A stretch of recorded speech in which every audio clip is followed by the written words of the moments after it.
Maximiliano. That's the fucking coolest name. It's just Maximilian with an O. It's the Spanish Maximilian. It's the same. I mean, it makes it sound more powerful, more cool, more. Yeah. I don't know. It's fucking. When I saw who we were talking to, I'm like, no way is that a real name. But it is. dude, it is. And so it is kind of like, it sounds like a nickname. I agree. The Contenti part, it sounds, but it's Italian. I don't know. You know, All right, I'm from Italian family. I'm in Spain here because my father lives here, and I have Italian, European passport thing. Mm-hmm. But I was born in Uruguay, but I do have that. So, man, yeah, it's like you're a well-seasoned gumbo, man. A little bit of this, a little bit of that. Yes. You know, you got a cool-ass name. You're wearing a Space Ghost t-shirt. What else could we ask for here? Yeah, I love Space Ghost. Oh shit! I didn't even This know was a this. present though. It was I didn't pick this up. They gave me as a present. I was like, yeah, They nailed it. They totally nailed it. That's funny. You opened up with like, yeah, I'm a Space Ghost fan, and then you immediately withdrew from that and like, I didn't buy it though. No. I love Space Ghost. I actually do. But yeah, I wasn't that smart to pick this up. It was a gift. Yeah, just what such an influential show, right? Like you think of everything that yeah, I just think that the way that they filmed that and just the humor just really sort of, it really got Adult Swim going.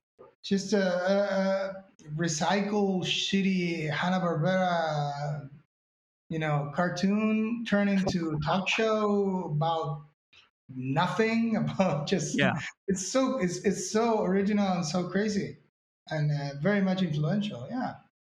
And the episodes are short. Now, Maximiliano. Now, do you go by Maxi too, right? Yes. Because what do you too prefer? Long.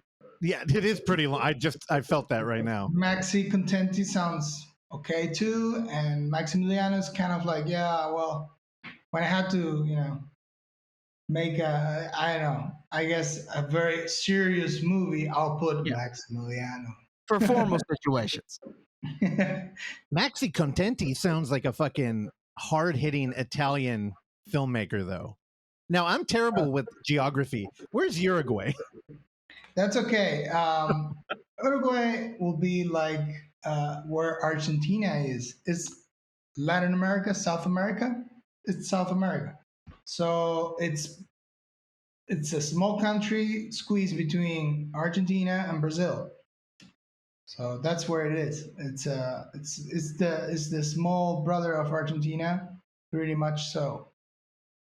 Awesome. I had no idea. That's why we made this movie as an Uruguayan Argentinian co-production.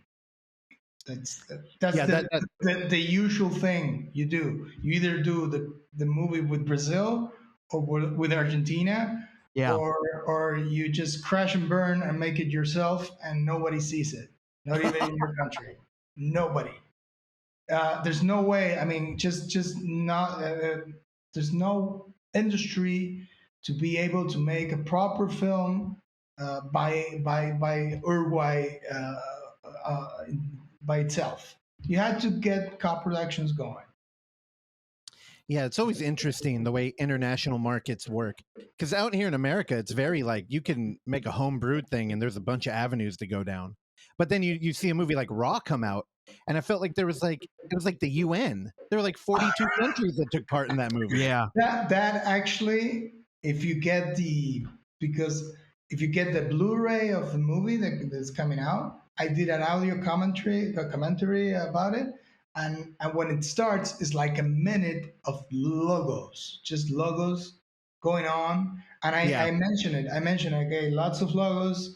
If you're not familiar with this, this is the only way to make a proper movie outside of the industry. If you make independent movies, and if you make genre films, even more so, because it's harder to get the funding, but you need a lot of more funding because they're more expensive, or you need the state funding and this and that so tons of fucking logos before the film. Yeah.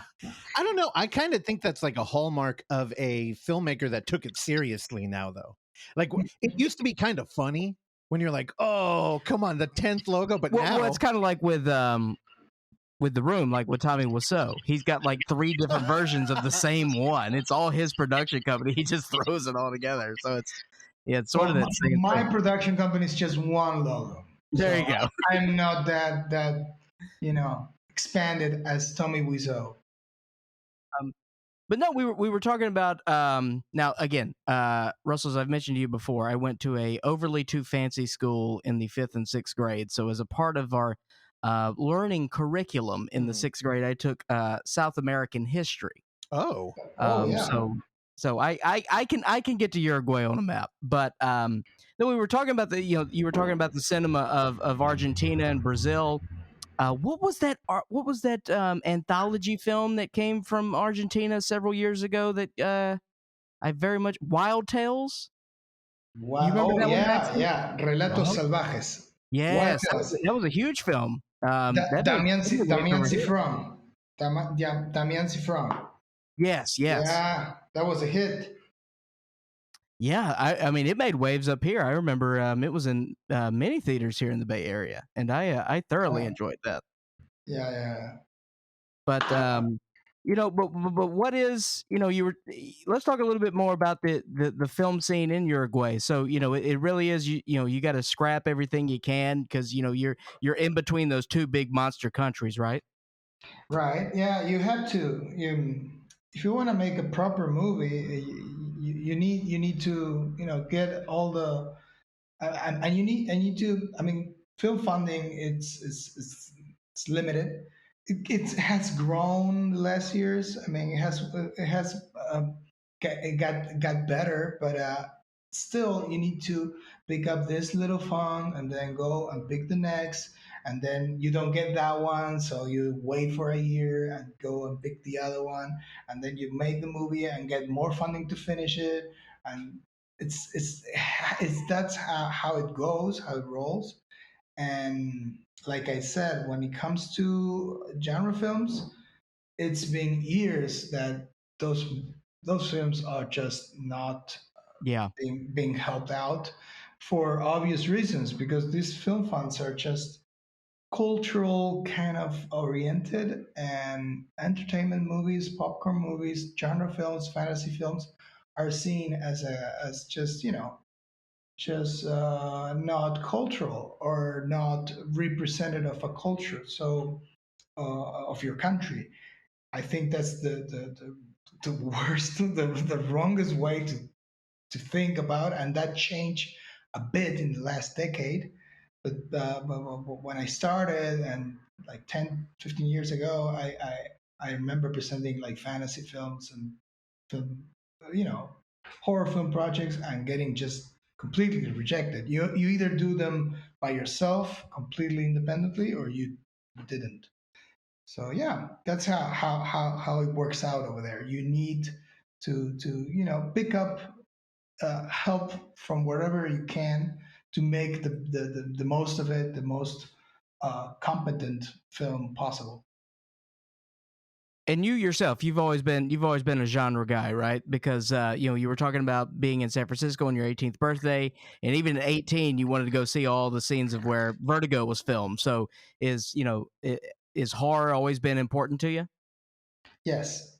I always been a genre guy, not particularly just genre. I've been like a film buff, and I have made documentaries. I'm actually finishing a documentary, so I really like everything film wise. I'm a cinephile, but if I have to say, okay, where's your heart?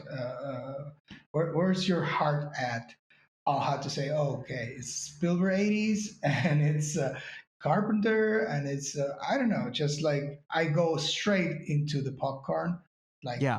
I jumped right there, and I mean, I saw movies, horror movies, from a very early age, like at 5 or 6. I started watching. There was a TV show, which is funny. There was a TV show, a local TV show in Uruguay called Friday the 13th, and it came out on Fridays, every Friday, and they showcased the most grungy 80s horrors or just anything. I remember I loved Puppet Master. I'm a big influence, just getting scared of it, and from a very early age, like and very obscure movies from there. So it's a combination, I guess. Yeah, the fascination with movies came from genre films, from entertainment films, Hollywood movies, So and then there was always a big American influence from American films. for sure, yeah. I actually, well, I went to the States because I did an exchange program because Mm. I just wanted to go and just go to Hollywood and live there. Just like, yeah, I wanted to just, yeah, jump right into it, and I thought there's no way I can make movies here in Uruguay. I mean, and it was true. There was actually no film industry. There's still uh, there isn't a film industry over there. Things have changed a lot, and there's a film production, and now it's becoming something. With actually with the pandemic, a lot of productions moved there because we were I don't know, there were there's new incentives, and it worked out, and there's a lot of professionals, and there's a lot of things going on. But when I was growing up, there was nothing, and there was a Uruguayan movie every 5 years that just Mm. failed miserably, and there was just festival films, very art house films, which I liked too, but that's not where my heart was, and yeah, I thought, yeah, I had to get out. I need to leave, and I didn't. It took me a while, and now I'm in Spain, and I'm moving around. It took me a while, but I actually moved. I lived in Europe for a while, and I visited the States and went with movies that I made. I went to Fantastic Fest in 2014, and I always wanted to just move around. But then I kind of felt that, and the genre around Latin America started to grow around, and kind of felt like I needed to make at least a film that was properly made, a horror film or a genre film that was properly made from my country, and to have it, being made in a competent way that could go around internationally. And that's what how this movie happened or unfolded, I guess. All right. Are there any deep cut like Latin American horror movies that we should know about? Okay, yeah, that's a good question. Well, Okay. okay, I got my pen from ready. okay, yes. You're Well, analog, dude. there is. I'll start with some Argentinian productions, and I actually put some. I did a little homages in the Last Matinee because there's a film poster from this Argentinian. These are colleagues that made the first zombie films from Argentina. Oh, rad. Mm. They're called Plaga Zombie. They're made on VHS, and there are three movies, and they actually did a American fourth movie from the States. I mean, they did one kind of like a remake or something, a reboot. So weird, but they're so creative, and they're just like horror comedies in a way, I'll say. But they're so engaging and gory and fun. And I put the poster of the second film called Zona Mutante, Mutant Zone, and actually Fangoria put them a long time ago. Put them on DVD in the States, so maybe you can find a copy of those with Fangoria. They're all over the place in the web. So Plaga Zombie, that's something. And then also from Argentina, there's a movie from Damian Cifron called Damian Cifron. No, sorry, Damian Rugna called Terrified. Terrified. Yes. Yeah, we were big fans of Thoroughly Terrified. enjoyed Terrified. That's something too. From Uruguay, because I can say from the rest of Latin America, I saw first Panamanian horror film ever. I don't know if you heard of it. It's from I forgot the name of it. Yeah, Right we now. we have a special effects friend who recommended that the minute it came out. Diablo Rojo. Yep, Yes. Diablo Rojo. Yeah, That's something because it's the first movie from Panama and horror movie, and also one of the first movies from Panama. Like as a movie, it's so crazy. And damn it, yeah. I dropped the ball there. Bill, if you're listening, I'm sorry, but I'm gonna watch it now. I promise.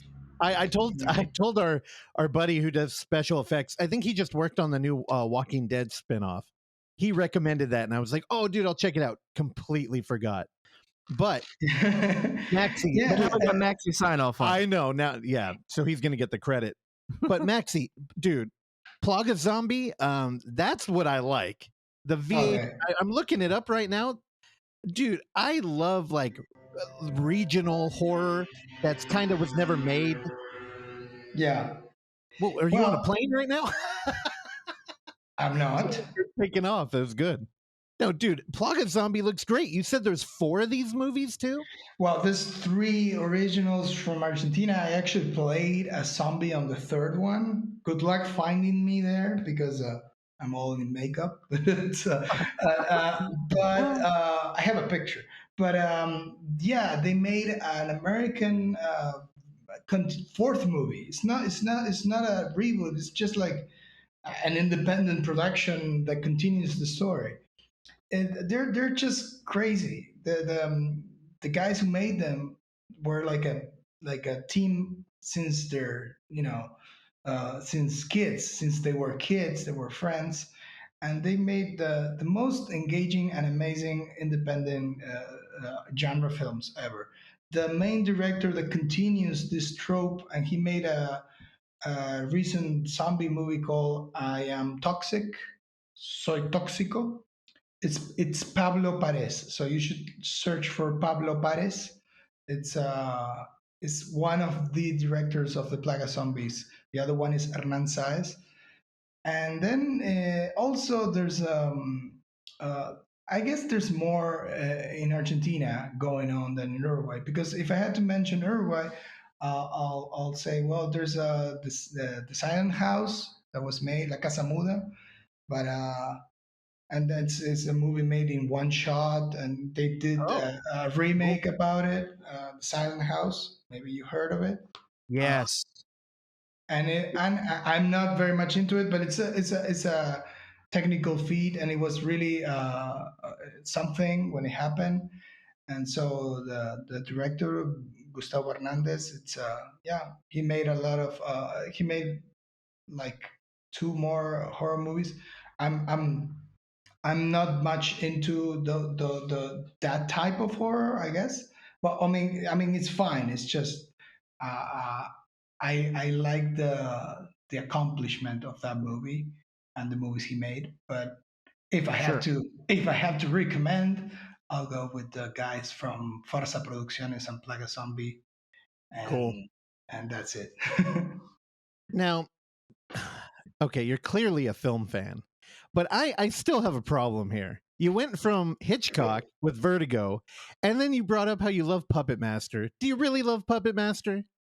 I guess there's a thing about it. I have to admit, there's a thing that comes from being, I guess, traumatized in my childhood, I had to agree with you that it's very much a case of me being, overwhelmed and uneducated in my perceptions in my childhood, and it's fine. It's just, when you watch these movies as a kid, you absorb so much more Oh yeah. than meets the eye in a way, and they just stay with you. So I just got from this the opening of the movie. They asked me, in all these interviews, they asked me for a top 25 horror movies. What the I, hell? I'm terrible at making lists. I'm horrible. It's not really, my thing. Like Yeah. I like, because I like too much, and I just can't make up my mind, around numbers, and it just feels like, yeah, like I cannot, make it, in a proper way. And so, but I kind of managed to do a list, but it was, of course, just You really through. did a list? Oh, you did a list of 25 movies that you like? Yes, but I did I did a list of 25 horror movies that traumatized my childhood. That's what I did. Oh, that's even more I- specific. That's a lot of childhood trauma. Yes, it is, but I did it, and up there it's Puppet Master. I mean, that movie was showcased on TV on the Friday the 13th movie of the week. It Yeah. was on this television show, and I was just, it fucked me up, for real. I guess, yeah, and they're funny, and they're just, well, Full Moon Pictures. I guess they're just, yeah.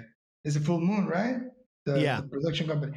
Yep. The first two are really something in the way they're produced, and then they just got really just, no, not good quality about it. But I like those movies, and with the animated puppets. I think there's something there. There should be. There's a possibility to make a really competent puppet master there. I'm thinking right now, like, there's something, to put it on a wider audience. I'm thinking now that we are, remaking and rebooting everything. Well, Sure. there's something there, Oh, but for sure. No, wait, hold on. Now, you said it traumatized you. I'm gonna lean into that. Now, are you okay. scared of like tough guys with little heads, or like to get aroused? Do you need a woman to spit leeches on you? What are we talking? You just said both the biggest traumas from that movie. The tough, I don't know how you say it, the mobster, the puppet. How is the name Yeah, of it? that works. Yeah, I don't know what the hell. I don't. Pinhead, I think. The No, heavy. Pinhead. The No, heavy. Yeah. Pinhead is the one with the razors or something like that. Yeah, the one with the big hands. That was very much. I was very scared of him. And yeah, the leeches, and the one that had something that spin, like, like, how you name this, the The drill. the drill. Thank you. Yeah. That was also very much a trauma. Now, But here, now to segue into the film that we have you on to promote, The Last Matinee, as it's going in this country, which should be out the day after this comes up.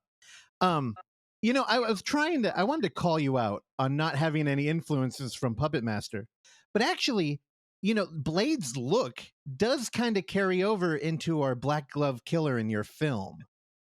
yeah, I agree completely. Yes. Now, I want to frame your movie in a specific way. Um, we've had movies like The Editor, which are kind of like an homage and like a love letter to Italian cinema.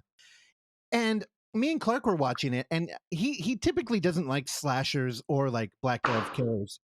And he realized it's because they lack like levity. There's not a lot of humor in them.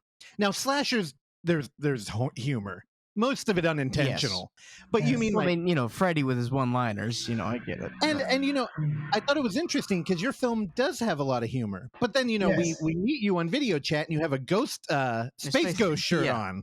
So I'm starting to see where the influences come from. But for people listening, I think it's important that you check out this film, because he's combined two genres that I love that I don't think have ever really done the fusion dance like they do in your film. We've got kind of like the demons. We got like some Bava here, where there's a lot of filming people watching movies, which I love. And, you're a Hitchcock fan. I think Rear Window really set me down that path, like watching a voyeur. There's something about that I just love, and we get it a lot in found footage. But the other thing is you've got a black glove killer, but he didn't read Blade to me at first. He read more like The Fisherman from I Still Know What You Did Last Summer. Exactly. But here's the thing. The way I'm going to pitch The Last Matinee to people now is kind of like, imagine if Dario Argento had directed a film written by Ryan Murphy.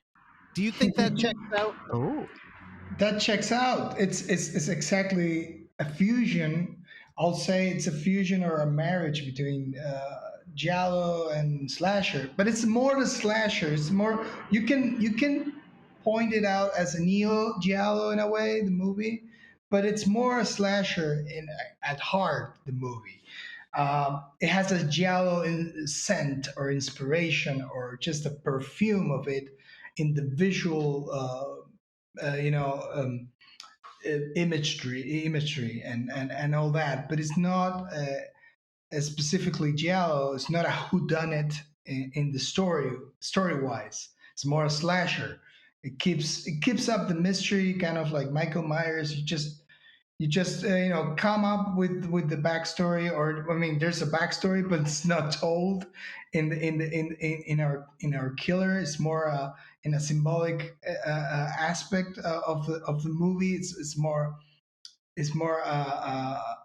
symbolic in a way that's just the whole story unfolds in a time frame that is very limited, and so the story has to get to a point, and once the conflict ends, you are left as the audience, you're left with tons of questions that you have to, in a way, use your imagination and come up with a lot of the answers of what was motives about and all that. So it's that kind of framework of the story. No, Maxi, I think you nailed it when you mentioned Michael Myers. We've kind of got a villain who's, a villain. It's evil. And to bring it back to Hitchcock, what is that movie? I always bring it up on here. It was one of the 3 he filmed out here in the Bay Area, and it opens with a train.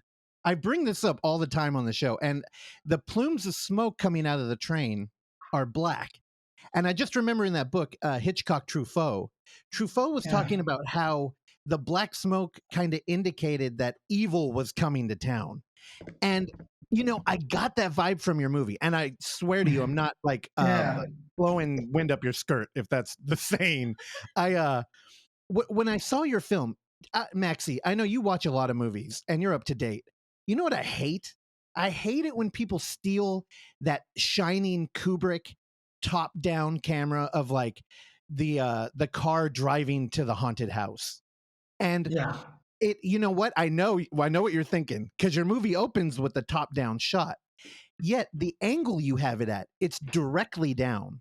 And we have a car weaving through like an urban maze. And I was thinking about just that angle, that shift in angle. We're not showing where he's going. We're focused on the car. And I got that impression. It's like, it's not about where he lands. This is evil driving around, and you wouldn't know it. And we cut to him eating something out of a It looks like, I don't know, pickled olives or something.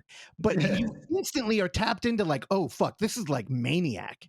Like this is gonna get ugly, and it's urban, and anybody is going to be a victim. Yes, well, you nail it, because that's exactly that's exactly it.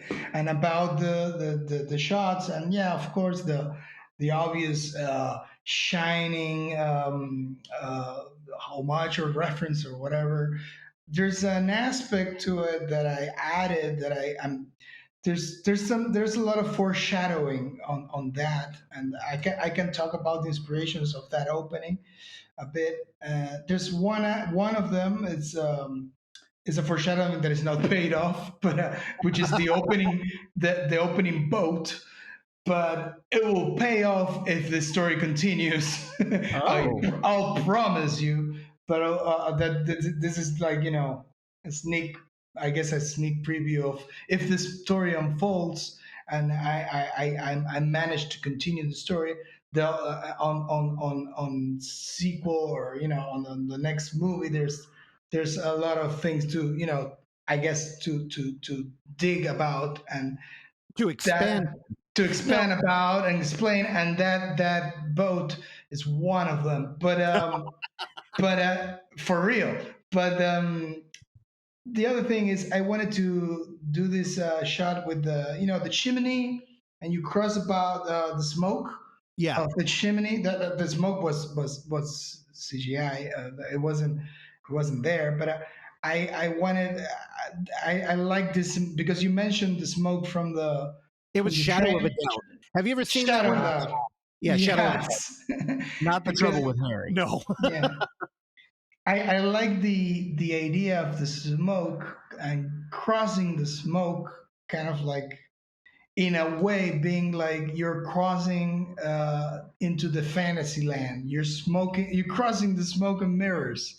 This is gonna be smoke and mirrors. This is a fantasy '90s Montevideo, and like you said, like, it's a horror movie that already is screaming at the opening, and foreshadowing things with the title sequence. I don't want to. I don't want to spoil Oh, anything, but no, Maxi, I got to tell you now, as an American audience, there's a thing that we all went through when watching the screener. And we open the film. You're a very visual storyteller, which I appreciate. And when you were talking about like more slasher than giallo, Yeah. I'd have to disagree there, just because you're so good at telling a visual story. It's so visually interesting. The thing, though, when we were all watching it, we're driving around and we're watching this car, and he's on the prowl, and then we hear the radio, and there were no subtitles. And there was like a fire in, like, we have a projector set up when we watch films, and we're like, holy shit, are the subtitles not working? And I remember, I know Randy's still in here. He emailed us and was like, hey, just stick through it. There are subtitles. I freaked out originally too. We had all forgotten. I don't know. I was panicking. Yeah. Well, too bad that it's not, because there's a little bit of, some info there. I thought there were some subtitles on that thing, but It's it's just the fine. radio. Yeah. Because the actual thing you're hearing in that is an actual radio program, or just radio show. All the radio in the movie is from the '90s, for real. And I know that there's subtitles on the next radio when it comes Okay. on the projection booth. Yeah. And they mentioned that there's like there it's a music show that is called Ojos de la Noche, which means eyes of the night, and that's an actual '90s Uruguayan radio show, which is so funny. But the one on the opening is just they're talking about news of how bad things are, and how young people are leaving the country, and yeah, just so you know, they're just, and how much there's crime on the streets. That's what it said that the radio is saying. It's like, Oh, that's interesting. it's a political news kind of like program. So it's a political thing. They're talking about that. Okay, now I'm gonna jump ahead a little bit. I had this question that was just burning in me. Is Okay. this like autobiographical at all? Because I'm not going to give anything away, but there's a moment in the theater where we have like a small boy hiding. There's like a potential first kiss happening, and then a dude's getting a out of nowhere, possibly pleasant hand job. And I'm like, this could be Possibly pleasant. well, it's his reaction is what I'm playing with there. I But understand. I'm like, wait, is this Maxi at like 3 different points of his life in a theater? That's so funny. It's a funny observation.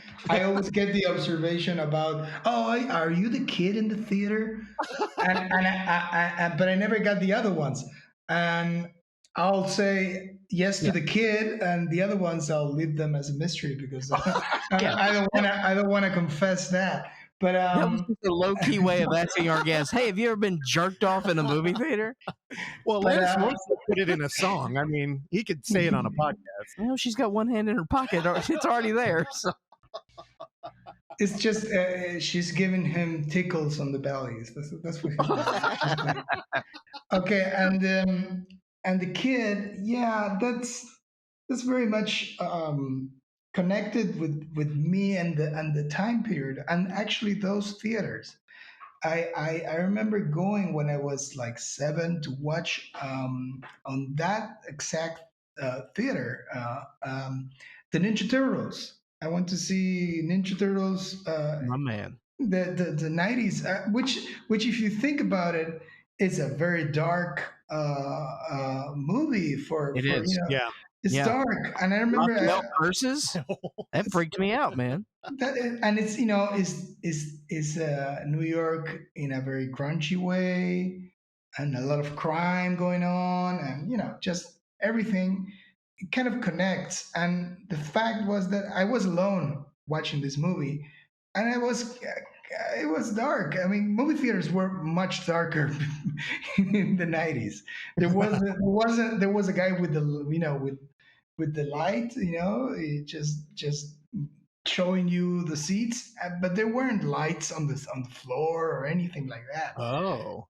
And I was scared just being by myself on that theater watching the Ninja Turtles. I was actually scared of it.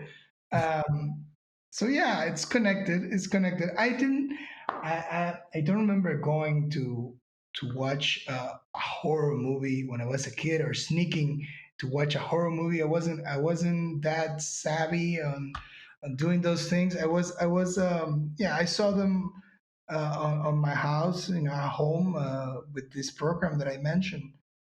That was enough, I guess. That was more than enough. And or renting some on VHS.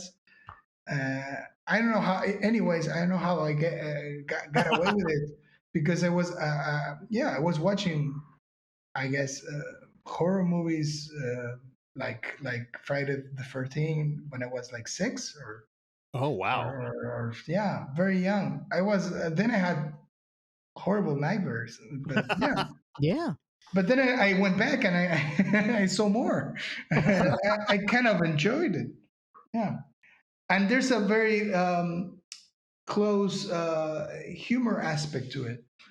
Once I found the Evil Dead, I guess that all made sense, because before that I kind of, you start, it's I get scared, and then humor is very connected to horror. That's true. So you sort of like, it's a way to cope with it. So it's yeah, like when you go to a roller coaster, then you get scared and then you laugh, and so and with Evil Dead, I remember seeing it a little, I was a little older in my teens. I found it. I saw the first one I saw was Army of Darkness, so I went back and saw the other two after the third one. So I knew that there was a comedy aspect to it, and I kind of like, yeah, this is the merge. This is a very interesting merge that Raimi kind of like put it so obviously in front of everyone. Now, when you went back and watched Evil Dead 1 and 2, were you disappointed? Because I also, I came in when my dad was watching Army of Darkness, and I was blown away that there were like Jason and the Argonaut kind of skeletons in mass combat. And I fell in love. And I think that's why I love fantasy movies and horror now. And then I went back to Evil Dead and I went, what the hell? What are we doing here? That's exactly it. I the first time I saw the Evil Dead, I fell asleep. Just kind of like, yeah. And I saw it on VHS. So I was like, yeah, this looks like shit. Um, then the second one was awesome. I just, whoa, this is great. This is an upgrade. This is kind of like the bee's knees. Just works out so well. But I had to go back to the first one a couple times till I kind of found the that I found that it was interesting and it was Yeah. quite something. But yeah, watching Army of Darkness first, I kind of like, yeah, I was blown away. I was blown away by renting it and seeing the cover on the video store. So firstly, and the cover was so cool. And it's like this can't be a real film. Like I couldn't believe the cover of it. The poster is amazing, and the movie delivered. So it was like, whoa, it's funny, it's scary, it's an adventure, it's everything. So yeah, going back to the other ones, first it was a little disappointing. Yeah. Now, how did you feel about the remake with Fede Alvarez? I think he did a great job, but it's not Evil Dead. It's another thing. Yeah. I know him. I was very close by. We are both from Uruguay, so I was very near. We are colleagues, so it was very near him during the whole experience of making this movie. He actually gave me like a signed. I have a signed picture when he was, in pre-production or writing the script. A signed photo of Bruce Campbell saying, "Come get some, Maxi." Uh, I have it in one of my boxes in Uruguay. But yeah, I think he did a good job. But he had some other ideas that would have been much interesting. I think the new Evil Dead Rise, is gonna tap on something different than a cabin and doing it again in a cabin. But when he uh, got into uh, this remake or reboot, they they said, well, it has to be a cabin. So his ideas that were happening, maybe he had an idea to happen to make it to make the movie in a boat or something like that. Oh. That didn't go through, and so I think he did a good job. He did, yeah, some very interesting visual things, and the last act is crazy. Is batshit crazy. So So yeah. do you still keep in contact with them? Yes, I actually when I just went to LA twice, and the first time he was really, yeah, he was nice. We went visit the Warner Brothers studio lot. There was a Batman exhibition. I saw all the Batman cars, the originals. It Oh was wow. crazy. And then the last time I went, which was once I shot the last matinee, I had to. I was trying to get something going with the movie, and I crashed at Rodo Sayaga's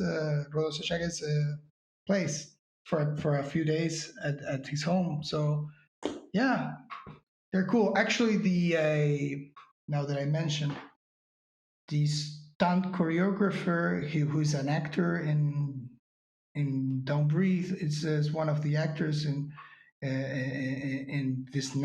the last movie that it came out. He Oh. was the stunt choreographer of the Last Matinee. He's Oh, Christian awesome. Zachia. He plays Raul, which is the guy who gets in the first movie. It gives the guys the job of of robbing the blind man. the bad guy. That's awesome.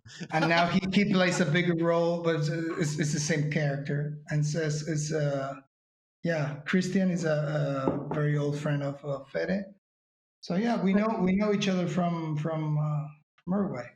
That's what we need. We need like a new wave of Uruguay horror. How cool! I mean, we love to eat up international horror because us lazy horror fans, we get to look like educated and enlightened and very highbrow, and it's like, oh, Uruguay's got some new movies coming out.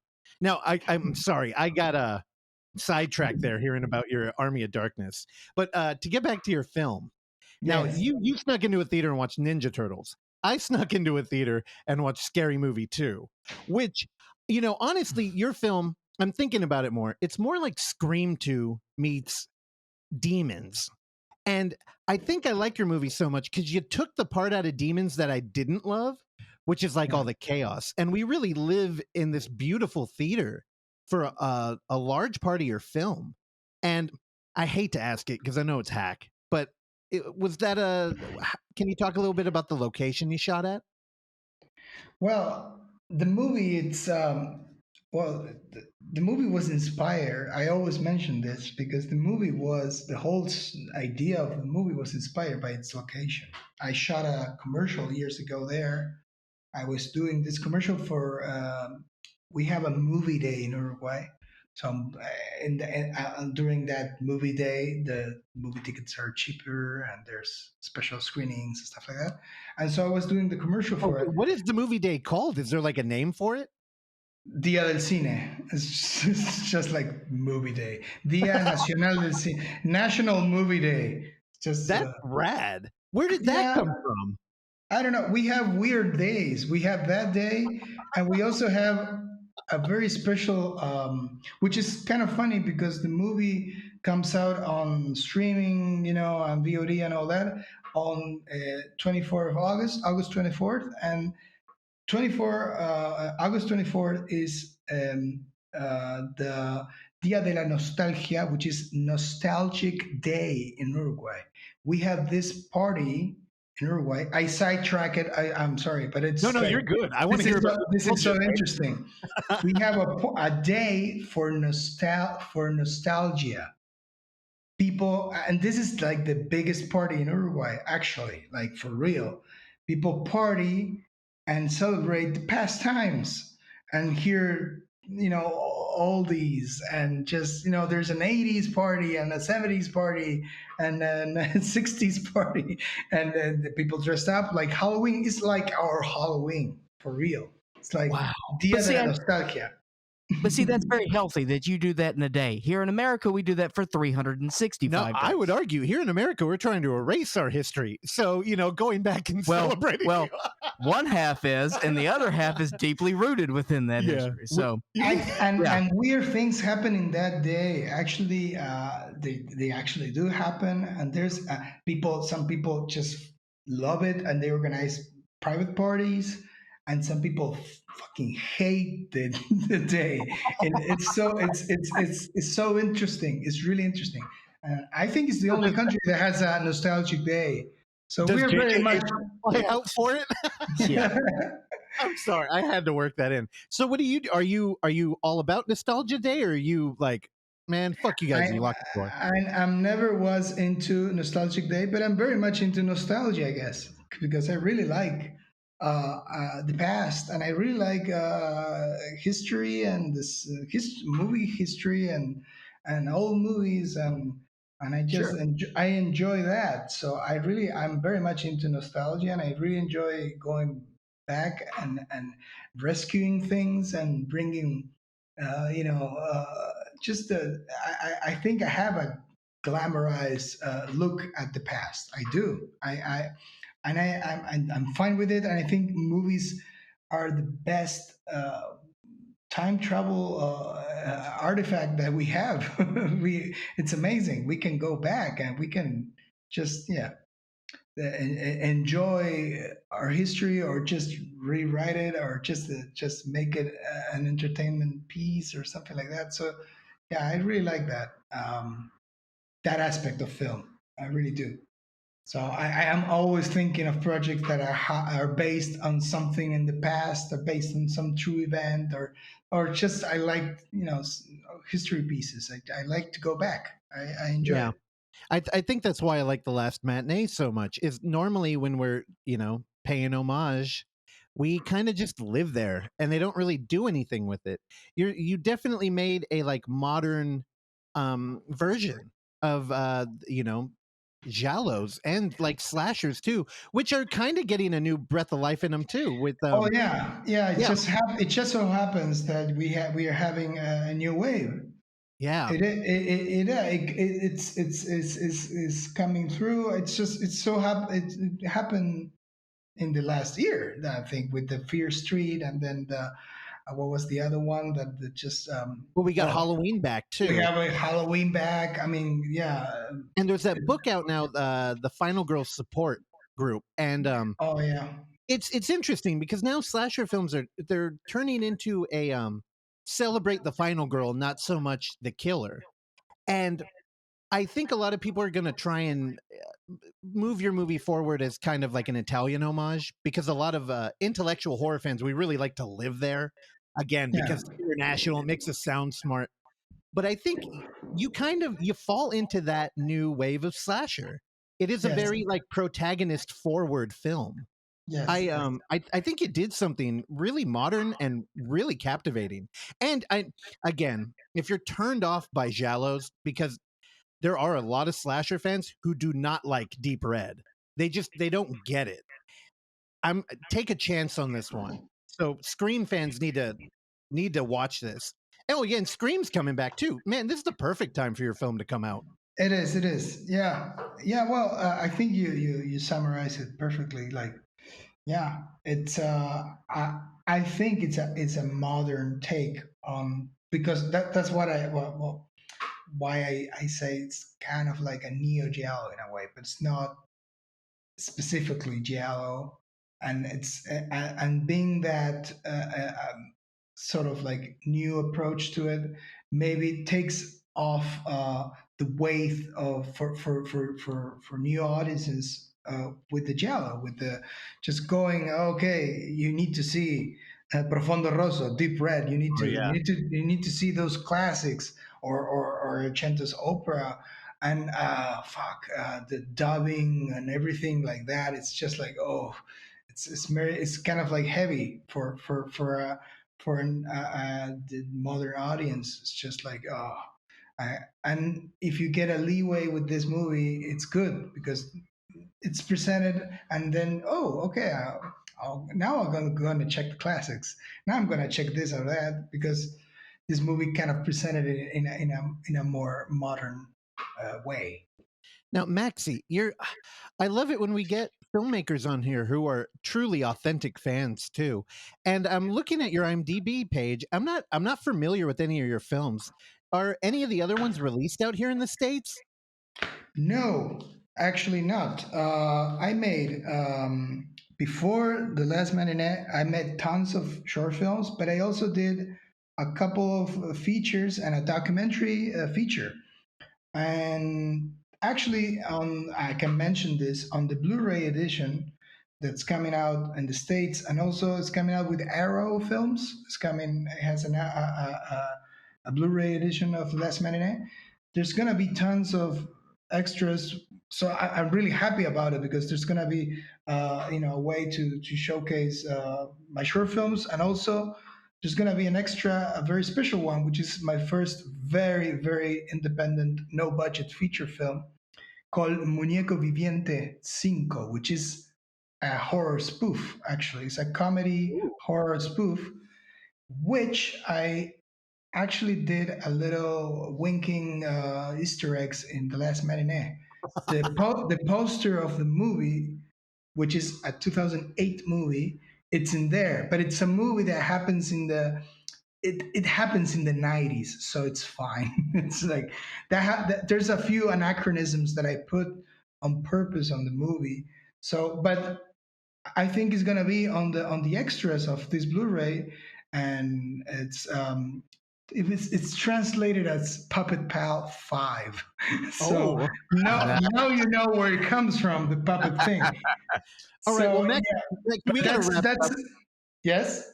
We got to wrap it up. I know you're on a press junket, but I just want to tell you, anytime you want to come back and hang out, I would love to talk to you.